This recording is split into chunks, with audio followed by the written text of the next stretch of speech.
ہمیں اپنے نظام شمسی کے سیاروں کے بارے میں پتہ چلتا ہے کہ یورینس، نیپچون، جوپیٹر، سیٹرن کے اوپر حیرت انگیز چیزیں ہیں،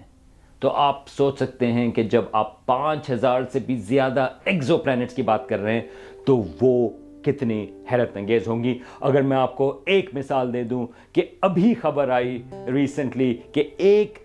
ہاٹ جوپیٹر ہے، ایک ایکزو پلانٹ ہے جس کا نام ہے واسپ 127b، اگین چھوٹا بی، کیونکہ یہ پہلا سیارہ تھا جو اس ستارے کے گرد تلاش کیا۔ یہ تقریباً ہم سے 500 لائٹ ایئرز کے فاصلے کے اوپر ہے، لیکن اس کے اوپر جو ہوائیں ہیں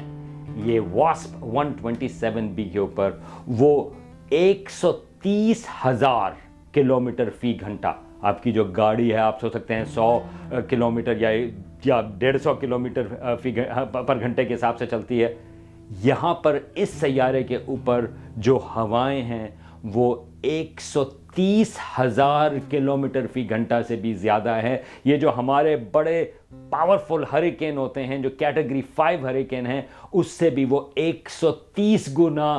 زیادہ پاورفل اس کے اوپر ہوائیں ہیں، اور یہ صرف ایک سیارہ ہے واسپ 127b۔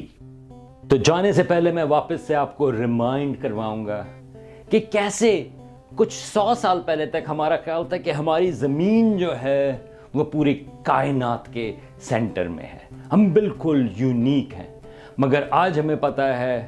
کہ خالی ہماری جو ملکی وے گیلیکسی ہے، جو خالی ہماری گیلیکسی ہے، اس میں ہی کئی ٹریلین پلانٹس غالباً سیارے جو ہیں وہ موجود ہیں، اور ابھی یہ جو ہم نے تقریباً 6000 سیارے یا ایکزو پلانٹس جو دریافت کیے ہیں وہ تو صرف ہمارے کافی قریبی علاقے میں تقریباً 1000 لائٹ ایئرز کے ریڈیس کے اندر ہیں۔